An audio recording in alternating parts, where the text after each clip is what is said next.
This week's tale of the Old Trapper is titled Old Trapper and the Lost Fawn by Shawn Henninger. The old trapper eagerly sat by his window looking out at the field behind his cabin. Behind his cabin was a field with a few trees that led towards the timber.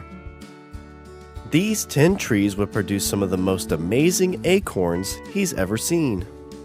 These must have been some of the most delicious acorns in the county because, like clockwork, every evening a group of deer would make their way from the timber and snack on this delicious treat. The old trapper loved wildlife so much that he could sit and watch squirrels play, raccoons chasing each other around the yard, and even loved seeing the possums hanging from trees. But his most favorite thing in nature was to watch as the peaceful deer strolled by. Now, where the old trapper was from, he could see the white-tailed deer variety. He's seen some mule deer that could be found out west, but he would stand by his statement that the deer here were the best. This evening, just like any other, he first saw a couple smaller deer making their way through the timber. After every few steps, they'd stop and sniff the air to check if anyone or anything threatening was around. They'd continue into the opening, and before too long, the field would have over a dozen deer snacking away on the acorns. Now, this evening, out of nowhere, the group of deer took off back into the woods. Now, what on earth could have startled them? The old trapper didn't see any coyotes or other predators. Looking off to his left, he saw 3 more deer making their way to the field. And just behind them, he saw what had startled the others. A big buck. And the old trapper swore he's seen this one before. This buck was following the doe and her 2 fawns. Now, the buck wasn't doing anything particularly bad, but the big doe was not entertained by his antics. The buck would jump up in the air and scratch at the ground. If he was a person, you'd say he was showing off to impress the girl. The doe, not interested, took off into the woods with the buck following behind. The old trapper knew this was all planned out by the group.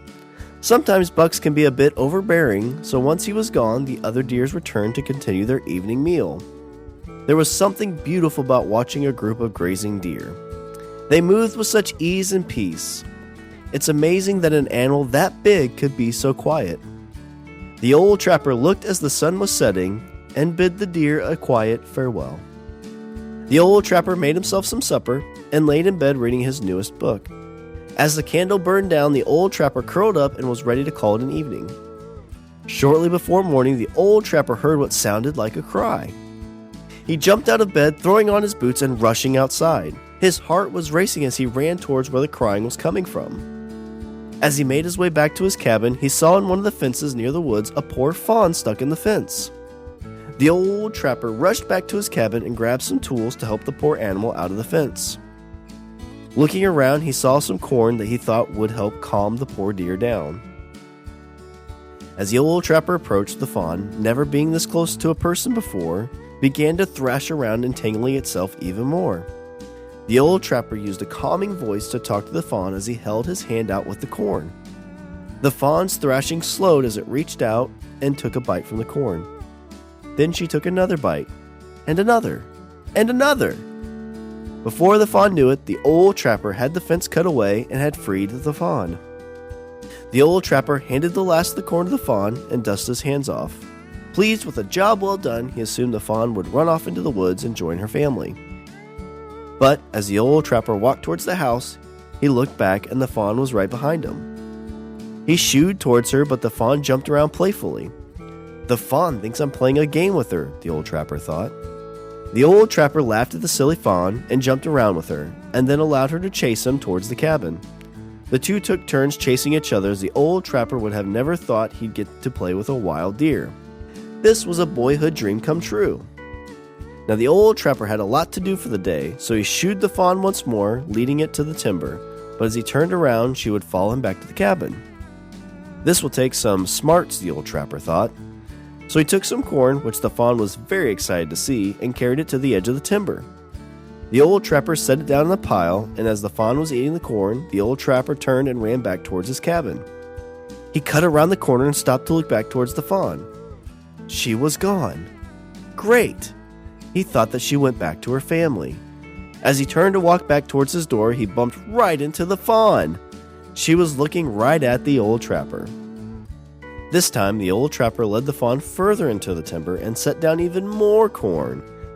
The Fawn started eating, and the old trapper turned and ran even faster all the way back to his cabin.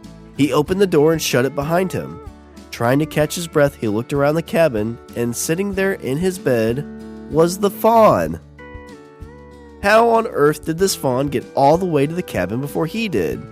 How on earth did the Fawn even get in the cabin? The old trapper shrugged and decided that he'd just have to get his work done with or without the Fawn. So the old trapper always had chores to do around the old place. He would feed his chickens, check the fences, and tend to his trusty old mule.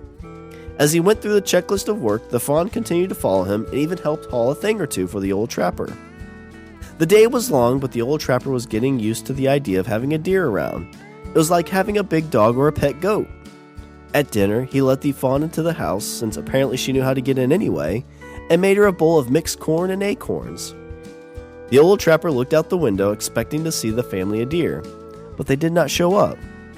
The Fawn was also looking, and this was the first time that day the old trapper could tell the Fawn was sad. It was getting late, so the old trapper made a bed for the Fawn, and made her a promise that tomorrow they'd find her family. The old trapper laid in his bed, and just before he drifted off, he felt the bed shake as the Fawn had jumped at the edge and snuggled up next to the old trapper. It's only one night, the old trapper thought. The next morning after breakfast, the old trapper took the Fawn out into the woods and walked the trails, and the old trapper looked for tracks of the deer family. The old trapper was a master tracker, and within a few hours had found where the deer family was hiding. On a grassy field, he saw a couple of deer walking around as the rest laid in the tall grass. The Fawn picked up the scent and took off towards her family. About halfway, the Fawn looked back at the old trapper and took a few steps towards him. But just then, the deer family saw her. They began to call out, and all of them ran to the Fawn. They all happily jumped around and began walking back to where they were laying. The old trapper smiled, but was a little sad to have to say goodbye to his new friend. It wouldn't have been too bad to have a deer around the place. As he reached the trail, a soft head bumped into his hand. He looked down, and the Fawn was looking up at him. He patted her on the head, and the Fawn jumped one last time and ran back to her family. The old trapper made it back to his cabin and finished his daily chores. As he sat at the table, he finished his meal and looked out the window. The deer had stopped coming around as most of the acorns were gone, but each year when the deer come back, he swears that there is always a doe that looks towards the cabin, waiting for their dinner of mixed corn and acorns. The end. Thank you for listening to another episode of Tales of the Old Trapper, written by Shawn Henninger. To support Tales of the Old Trapper, have your parents leave a 5-star review on Apple Podcasts and follow Old Trapper Pod on Twitter. Be sure to share the Tales of the Old Trapper with others that would enjoy the adventure of the Old Trapper.